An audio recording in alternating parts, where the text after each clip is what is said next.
નમસ્કાર મિત્રો, વિડીયોમાં તમારું સ્વાગત છે। જી હા મિત્રો, અત્યારે હાલ મોટા અને મહત્વના સમાચાર સામે આવી રહ્યા છે। તો મિત્રો, સમાચારમાં વાત કરીએ તો બુધવારે મધ્યપ્રદેશના ઇન્દોરના નંદલાલપુરામાં 24 કિન્નરો એક સાથે ઝેર પીવાની ઘટનામાં અહંકાર મચાવી દીધો છે। આ ઘટનાએ સમગ્ર શહેરમાં શોક ફેલાવ્યો છે।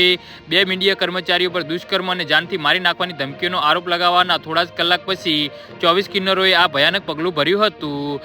જી હા મિત્રો, અત્યારે હાલ મોટા અને દુઃખદ સમાચાર સામે આવી રહ્યા છે।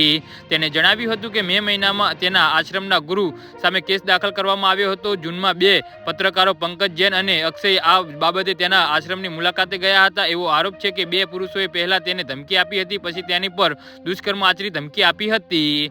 જી હા મિત્રો, આ ઘટના વિશે વધુ વિગતવાર પૂછવામાં આવતા નેહા નામની કિન્નરે કહ્યું કે કિન્નર સમુદાયમાં બે જૂથો વચ્ચે વિવાદ થયો હતો। આ પછી બે પત્રકારો તેમના ઘરે વધુ આવવા લાગ્યા હતા અને તેઓ કિન્નરોને બ્લેકમેલ કરતા હતા અને તેમાંથી એક પર દુષ્કર્મ પણ કરતા હતા। દુષ્કર્મની ઘટના પર 3 મહિના પહેલા બની હતી। ન્યાયની માંગ કરતા નેહાએ કહ્યું કે આજે કિન્નરો લોકો પણ સુરક્ષિત નથી। અક્ષય અને પંકજે ગુનો કર્યો છે, તેમને સજા મળવી જોઈએ। તેઓ ટ્રાન્સલેટર નામેથી 1.5 લાખ રૂપિયા પણ લીધા હતા। જી હા મિત્રો, તો આના વિશે તમારું શું કહેવું છે તો નીચે અમારી કમેન્ટ બોક્સમાં જરૂરથી જણાવજો અને અમારી યુટ્યુબ ચેનલને સબસ્ક્રાઇબ કરવાની ભૂલતા નહીં। વિડીયો પૂરો જોવા બદલ તમારો ખૂબ ખૂબ આભાર।